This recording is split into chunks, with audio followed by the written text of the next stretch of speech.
Good evening, everyone. Welcome to the Wednesday, July 12th, 2017 School Building Committee meeting. First item on this evening's agenda is the approval of the June 7th, 2017 School Building Committee meeting minutes. So moved. Second. All right, any further discussion? All those in favor of approving the minutes as presented? Aye. Opposed? Hearing none. Minutes are approved as presented. Next item on the agenda is a progress update from Roger Bodie. Okay.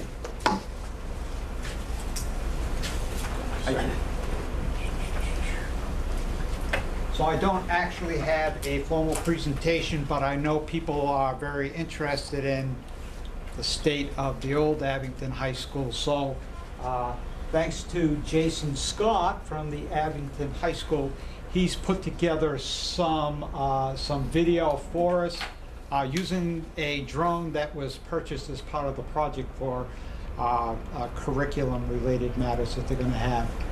So you can see at this point, I don't know what those white dots are from. It's got to be from the projector. This is the way the school looked.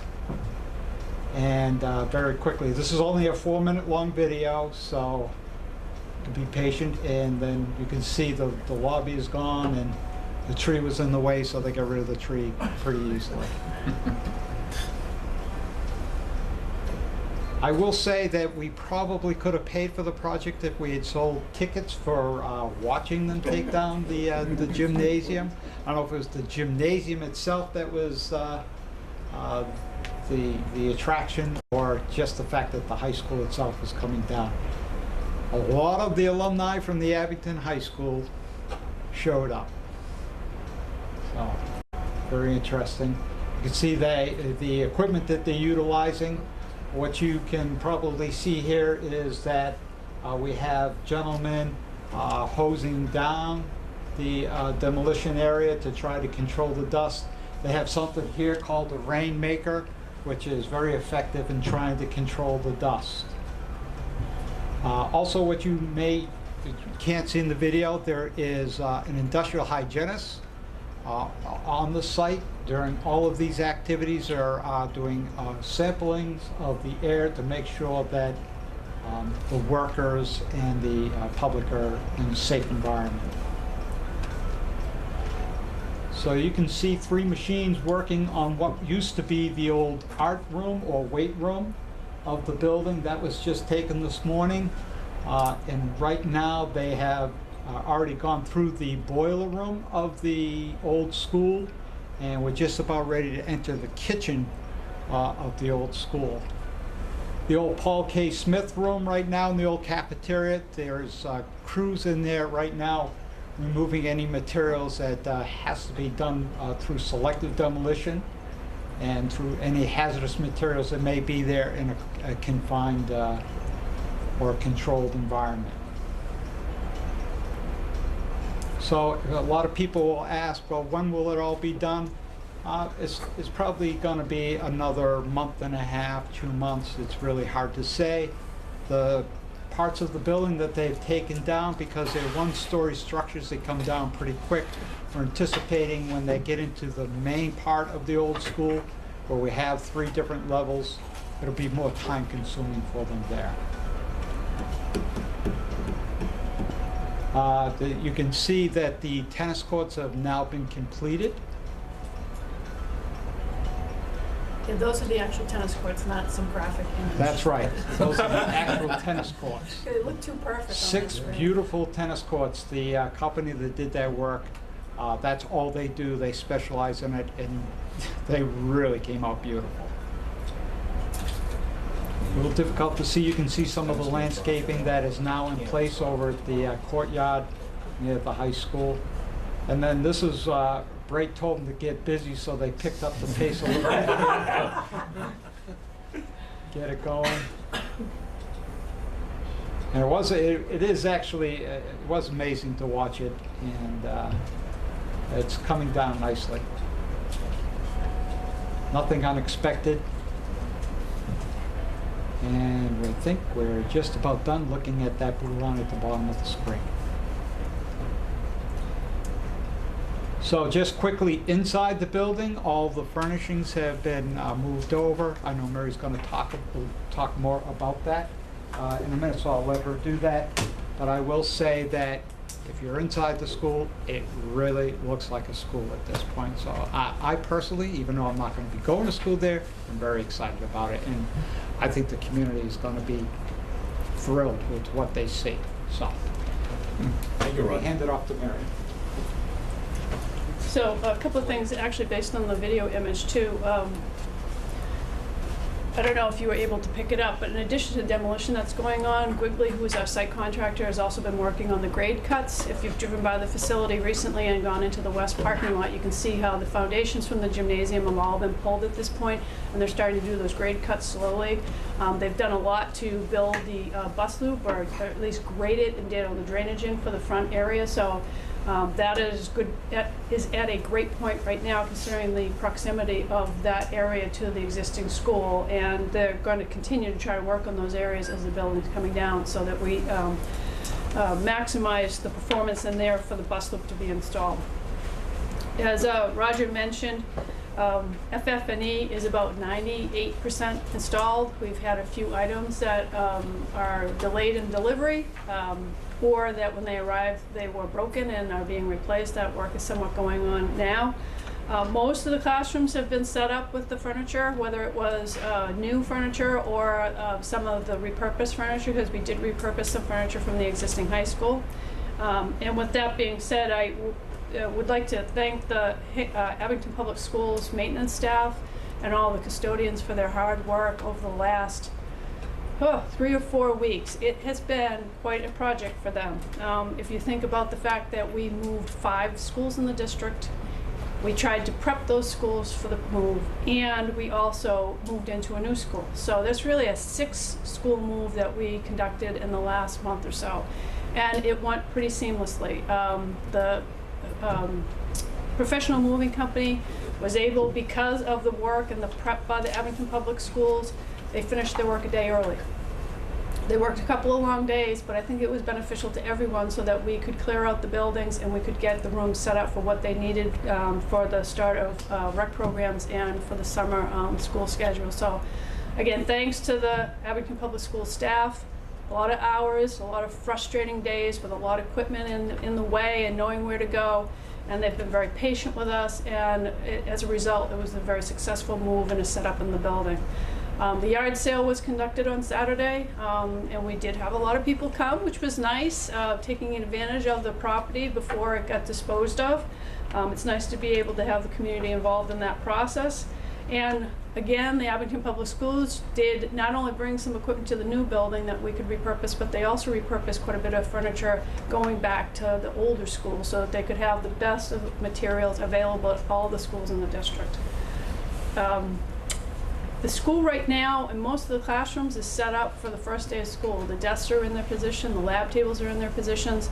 The only thing, if you walk around at this point, that you'll notice is we have lots and lots of boxes of books and papers and educational supplies. So the teachers will need to come in and set up their rooms and put away their materials. And we have offered to the staff that they may start coming in the building in the next week or so through August to have that additional time for setup, so there isn't such a crunch coming into the new building, and they can be familiar with the layout of the school and the facilities, etc., before the start of school.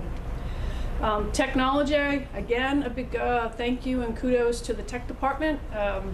They not only installed a whole new network in the building, new IP phone systems for the entire district, but they transferred the existing network from the high school in time for a demo to begin. And other than I think about an hour or 2 outage, we really didn't have any kind of outages. They worked throughout the 4th of July holiday, which is a lot to ask them, but it was really critical so that we didn't have much of an outage. And at this point, the IP phone system's working great, the network's working great, and that's throughout the district. So kind of everything seems to be falling in place, which is a good thing. So last time that we met, we talked about substantial completion certificate for the project. That at the May 31st date, the building construction was substantially complete, meaning that it was approximately 99% complete, with a punch list that was being developed by the architect of record and engineers of record. Those punch lists have been completed, or should be issued, and the contractor is now working on those items. This evening, I did bring to the meeting the official certificate of substantial completion, and Rich Testa has signed that as the owner, accepting that substantial completion for phases 1D and 1E, and those are the buildings, as of May 31st. It does also make aware of the fact that they're responsible for closing out any outstanding items, complete the punch list, provide warranties, provide O&M manuals, and also it did exclude the landscaping around the building because we really haven't had it completely done, and the seasonal aspects are one season to kind of see where we stand with regard to the landscape. So that's been held out. We are currently working on the next phase, as Roger said, abatement and demolition. And that seems to be going well. We have, through each phase of that process, abated a section of the building, got ear clearances from the hygienist, and then moved on to demolition. And as Roger pointed out, demolition is being conducted in a proper manner where they're wetting down materials, and they're controlling those materials, and they're trucking them on off-site on a pretty regular basis so that we're not having a stockpile of the demo material on site. With the demolition and with the requirements at the front of the site, we have had some restrictions on site access. If anyone's been in there recently, the east drive into the facility is rather narrow now because of the demolition and safety zones that we need, and also the soil stockpile. But summer rec program started on Monday, as well as summer school, and with a little coaching to the parents, it seemed like everyone got in and out pretty well, and they were learning as we go along, so that worked out pretty well. And I will say, just from being on site a couple days this week, the kids love the building. And the rec program kids are just over the moon about the facilities and what they have available for them, so that's great. I think that pretty much brings us up to date on building progress. Next item on the agenda would be the budget update.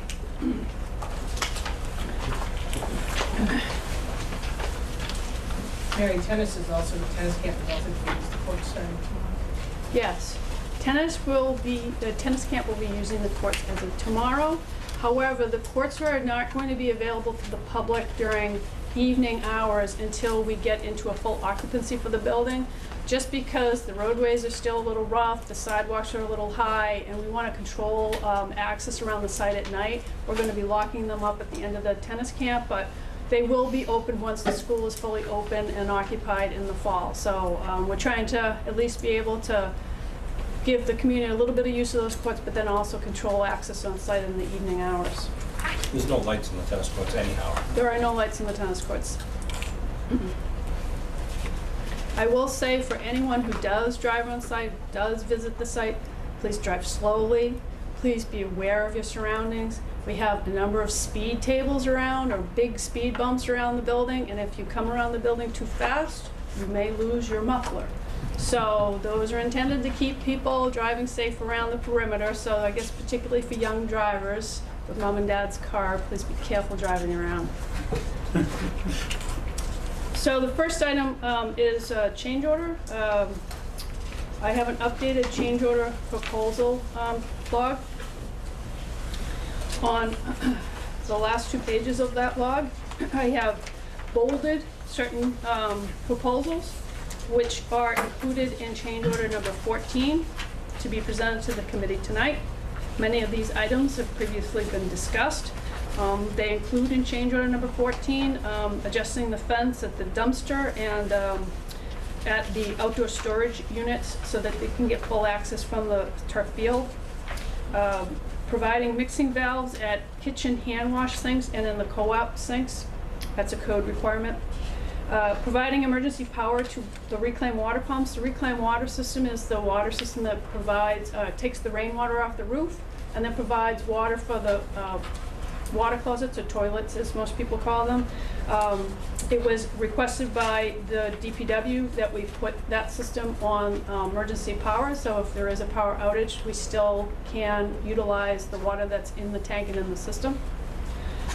Extending asphalt to outdoor storage units on the east side of the site, and that is a small section that was planned to be like landscape grass that we would like to go through a request of the school department, make it asphalt so you can drive trucks right up to the doors of the storage units and be able to pull materials in and out.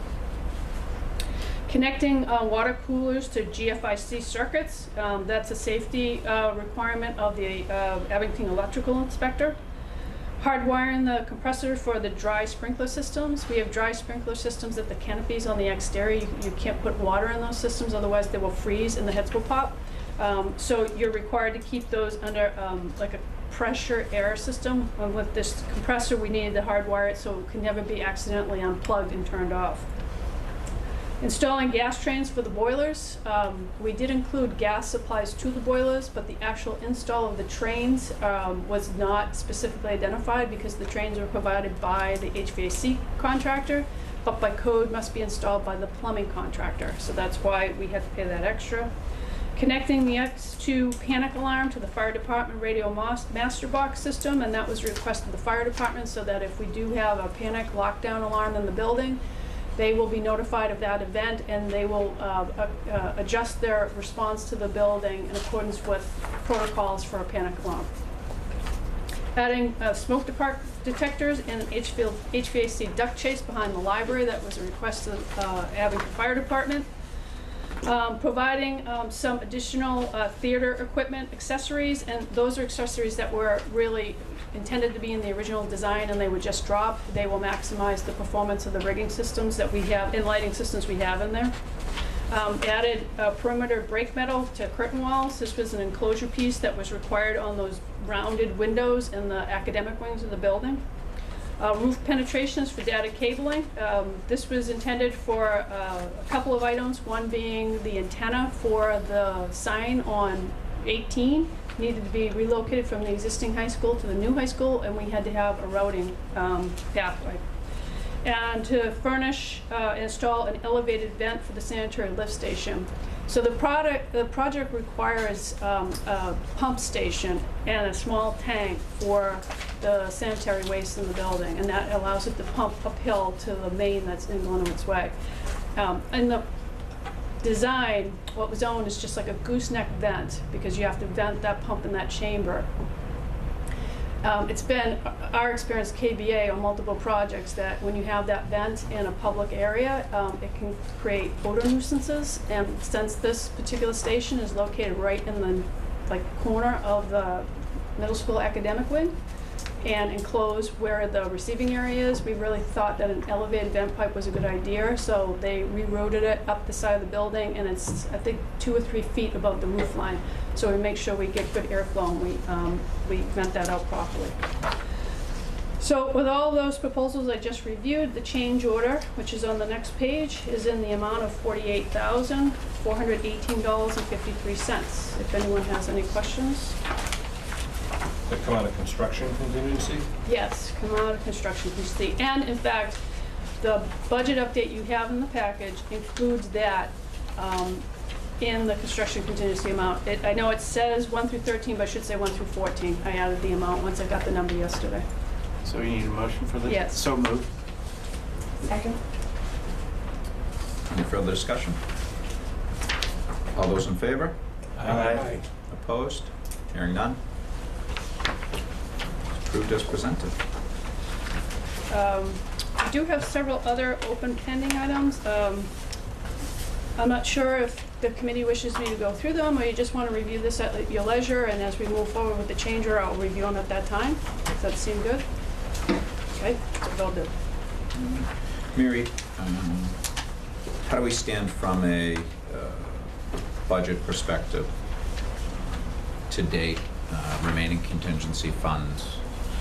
So there's 2 areas of contingency funding we have for the project. One is construction contingency, and we still have a balance of a little bit more than $1.7 million. And then the second line item is owner contingency. And recently, through the various votes that we've had regarding increases to FF&E and for technology purchases, I have adjusted those, that contingency, to reallocate the money to furniture and equipment and to technology. That's why those two line items are really bumped quite a bit since our last meeting. And the owner contingency now reflects those adjustments and transfers. So the owner contingency at this point available is a little over $1 million. And with that amount of a little over $1 million, I still am reserving a dollar value for the scissor lift that we haven't purchased yet, because we did make that commitment in the project. There's a few other things, just so we're out. There's a few things that you have kind of on a list of things you'd like to buy or we'd like to buy, but we just haven't, we're not ready to do that yet until we're close. Yeah, we're definitely not ready to do that. One of the items we've also had a presentation and discussions about is the sidewalk sealant. I also, we have time with that. We haven't installed all our sidewalks at this point, so I kind of held off on a further discussion until we get to a point where the sidewalks are all installed. Plus, we're waiting for Brake to price it up. They're having a little difficulty with their sub breaking it all down the way that we asked to have it broken down. I also received an email from Michael, I think it was yesterday, forgive me if I don't have the day straight, regarding a consideration on heavy-duty pavement for the bus loop. And that is also something that I was just reserving until we can get some dollar values and talk at the next meeting. And we have time, I saw Mike's email, and I know they're digging out that area now, but we have... The pavement won't be placed till sometime in August for that work. So, and it should be after our meeting. And so if hypothetically we approved it and they had to take out another inch, we still have that flexibility. Yes, right now, yep. So, on a general note, based on all of the commitments and all of the expenditures, but mostly the commitments, because that's reserving our money, we still are tracking at a good position on budget.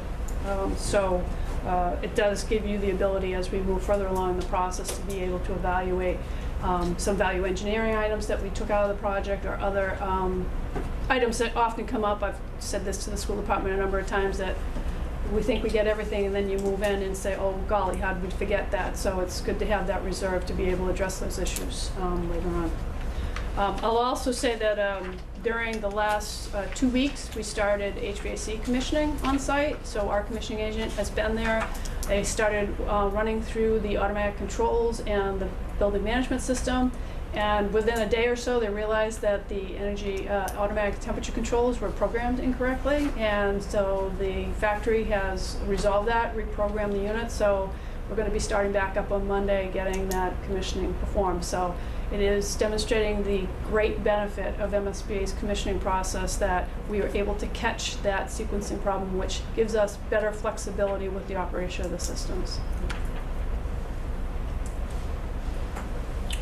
The second item I just wanted to make you aware of is we will also be processing, and it's demonstrated in the budget, a MSBA budget revision request.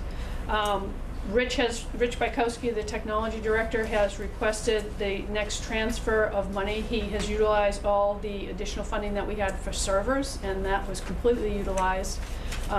He now needs his next allotment based on our original outline of his budget needs for a lot of the desktop, laptop, etc. purchases, specialty equipment, and some additional racks and cables and peripheries and things like that. So I am going to be processing, and it will be signed by Mr. Schaefer, Ms. Bailey, and Mr. LaFawn, a transfer of $250,000 from the contingency line item, which is already reported in this budget report, to the computer equipment line item, which is, again, reported. So that $1.8 million does report the $250,000 transfer that we'll be doing. And this is all just for billing purposes for MSBA. They like to understand how much you spend on every category in a project, so they can evaluate down the line to consider their reimbursement levels on projects. So I think that brings me up to date on budget and technology. Budget and transfers. Any questions? Can you just review, I don't know, maybe this is Felicia, maybe this is you, this status of the solar? Peter mentioned the last meeting, we're putting on the roof, a leased project, I believe, right? Yes, and we're in negotiations right now, so, and there's some changes that may be happening between the state and in reimbursements on solar, so why don't we plan in the August meeting to give you an update on that? We truly are in the midst of discussing with We're the not mayor. installing anything in the parking lots. Correct, That would make Yep. too many problems. correct.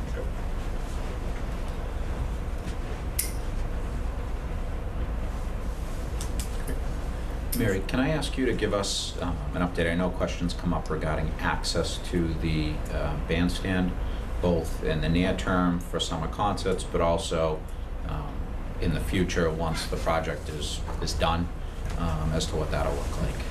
Yeah, so we currently have binder course installed for a perimeter road around the facility. It's not the final roadway. We're utilizing the existing east entry. That's going to be reconfigured once we're done because of parking lots, et cetera. But once you get to the turf parking lot, the roadway around the back of the building is going to be the roadway that we see for the final project. The exit at the roundabout on Glenwood's Way is also the roadway pathway that you will have in the final project. And if you've been by recently, that old student parking lot has recently got its islands, and you can start to see the reconfiguration of that just open parking lot into a managed parking facility. The roadway to the Riley Field will be replaced as part of the project. It does have somewhat of a steep slope, and that is why it hasn't been done yet. They have to do some grading adjustments there to be able to connect it into our facility, our roadway. It also required retaining walls on each side of the roadway because of the steepness of that kind of slope. The retaining walls are installed at this point. That was done the last month or so. And that roadway will be graded and it will be paved for September of this year. So rest assured that we are providing a vehicle access location similar to the old Riley Field access location from the new high school site. It will still have the vehicle gate there. We are not taking that out, but we will be paving it. It will be 2 courses of paving as we expect on all the paved areas on site. Great. And those metal plates that are up near the pedestrian bridge, those are now owned by the town of Abington, is that right? Yes, yeah, they were a temporary measure because we knew that the grading issue for that roadway would take some time. And the rental on those units in 1 month basically pays for them. And they've been there for over a year now. So we negotiated the purchase of them almost within the first month to make sure that we were maintaining that access for safety and emergency vehicles over there. So they are now given over to the DPW, and whatever they choose to do with them, it's really up to them. So theoretically, once the paved driveway is restored, the town can decide if they want to remove those metal plates. Right, right. And I've also gotten questions about the fact that those plates are somewhat bowed. They are completely rated for vehicle traffic. The bow is just the nature of those big, huge pieces of metal. So I've assured the Concert Series people that they're fine. They've been installed correctly, and they should feel safe using them. But, you know, hopefully it's only for another month and a half or so. Do you foresee any potential delays in opening the school in September? Opening the school, no. As part of the original design and phasing for this project, just to remind you all, is that we were going to take the existing gym away in November, and we were going to start the demolition. And we were going to move the high school over during Christmas vacation week so that we could open the high school January 5th, 6th for the school year.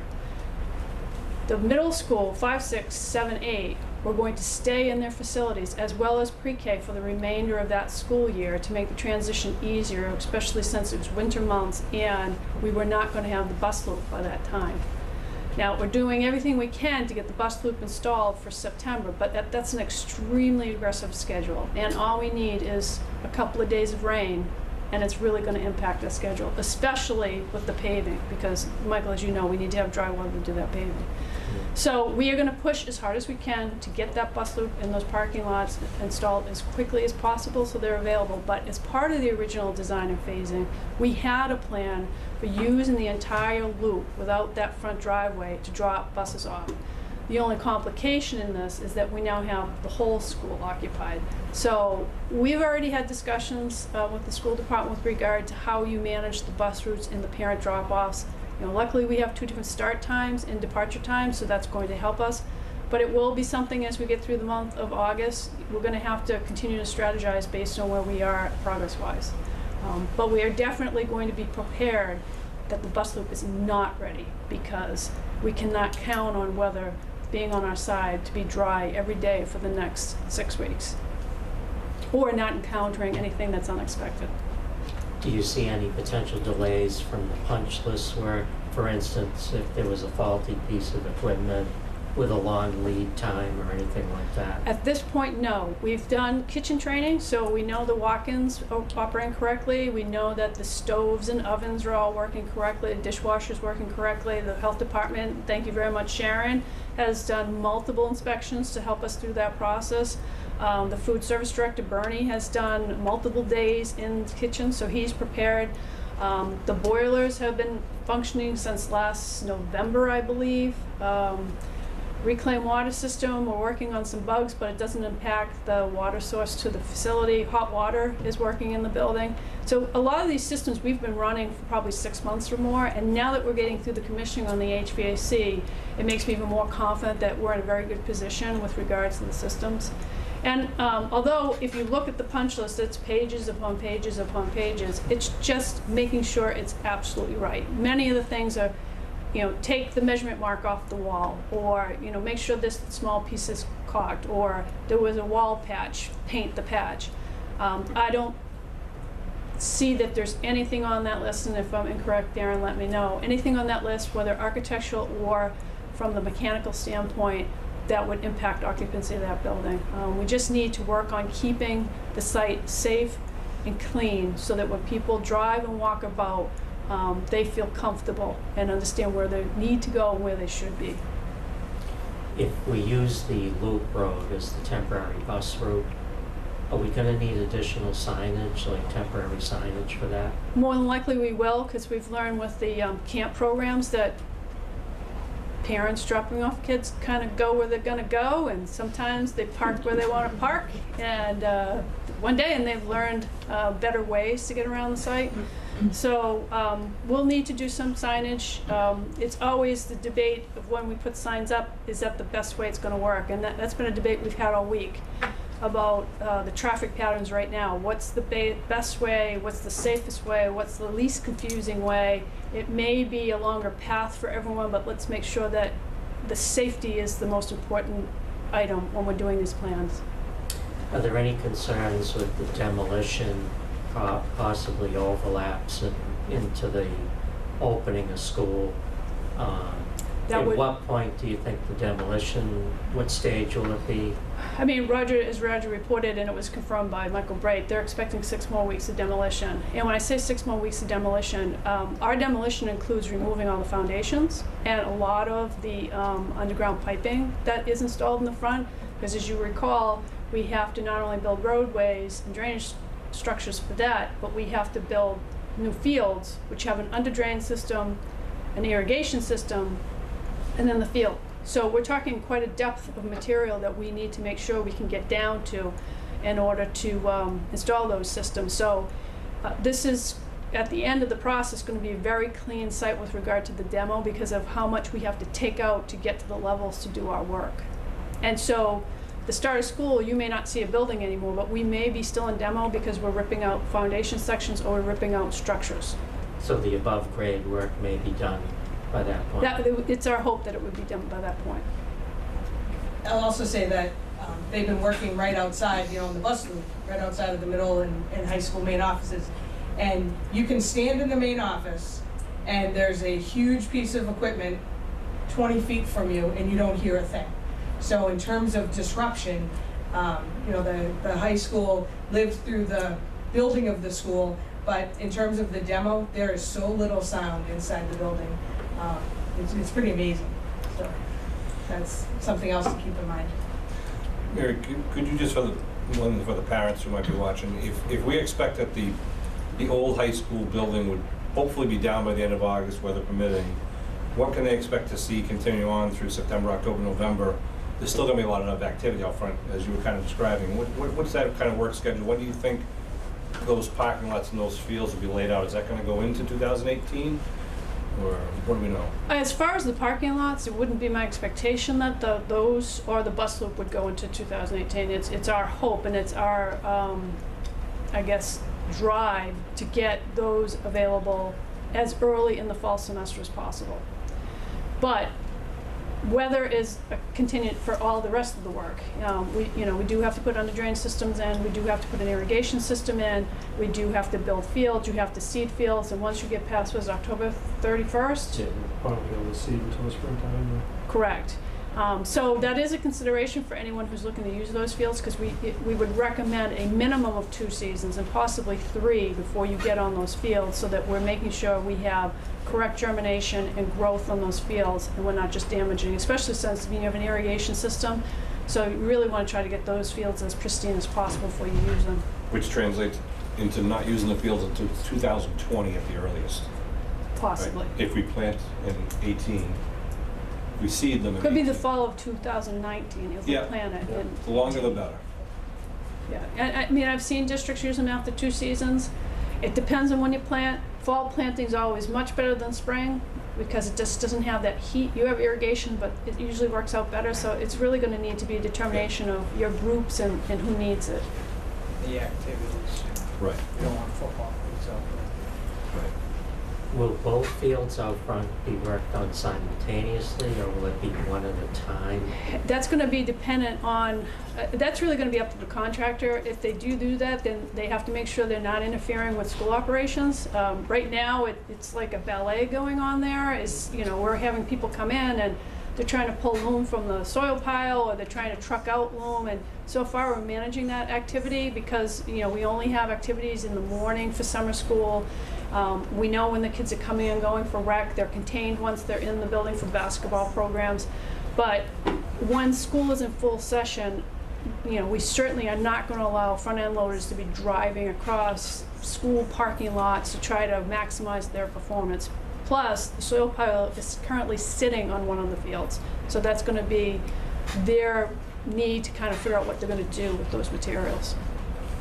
Do we own any lining of those fields or just grass? Grass, just Okay. grass, yep.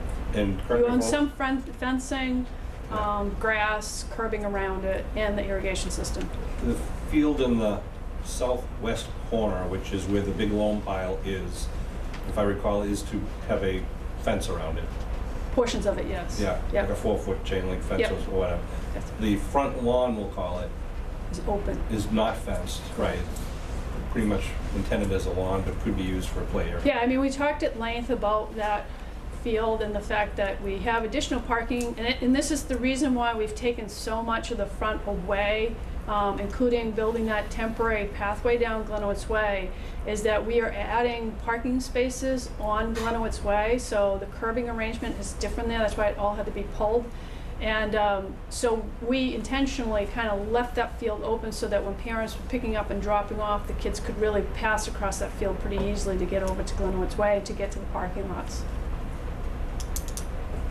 Just back to the opening of the school, Maureen, as far as the parking areas, are those gonna be sufficient for students and staff at that point? Yes, they should be. We are also counting, in case we have a lot of older student drivers, that we have the dirt lot next door available as well, so we can use that as an overflow with the kids.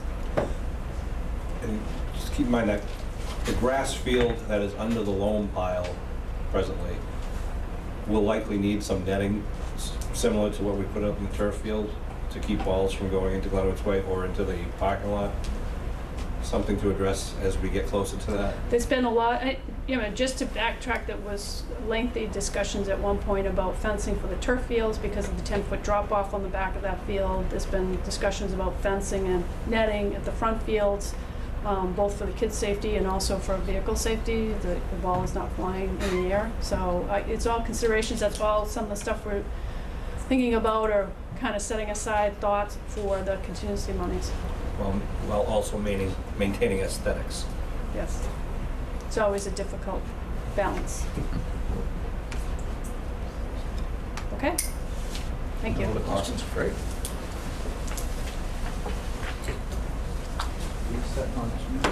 Yes, 9th, sounds familiar. August 9th is. Yes, August 9th, 6 PM. Thank you.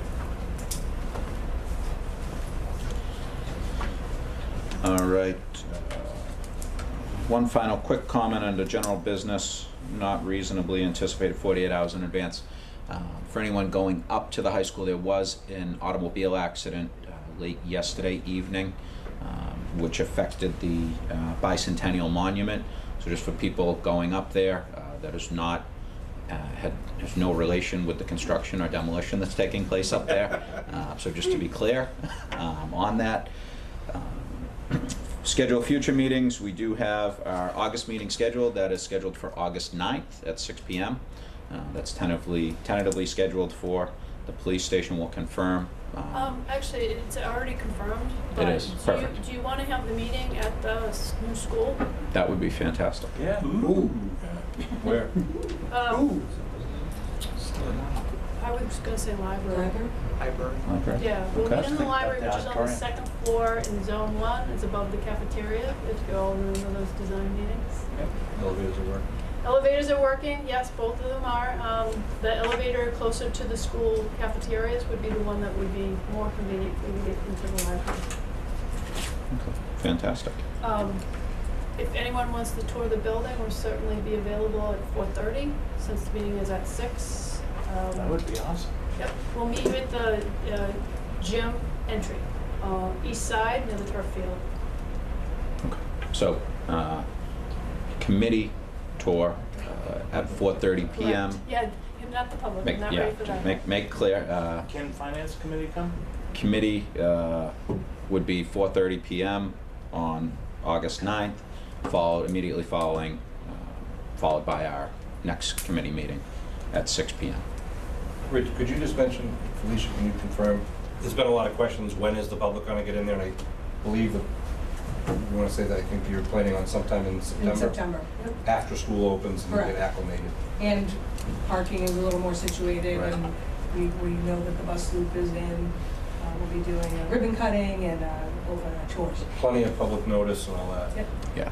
So there will be more formal ribbon cutting and ceremony for the public. But again, understanding the number of people that will have an interest in viewing the building, we want to make sure that there's sufficient parking and that any potential bugs or kinks are worked out in advance of that so they can have the best possible experience. Right. So- And that's separate. Students are going in. Schedules have been set for student kind of orientations for the 2 weeks before school starts, and the principals will be sending out, or have already sent out dates and times. Good. All right. Any additional business for the committee? All right, hearing none. Do we have a motion? Move to adjourn. Second. All right, all those in favor? Aye. Meeting adjourned. Have a great evening. Thank you, everyone. Finance committee then. Oh, you going that way? Yeah.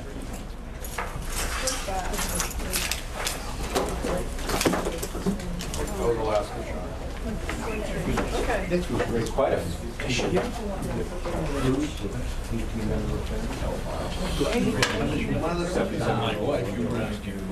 was gonna say hi. Vacation. Give her my best. I'll do that. I know.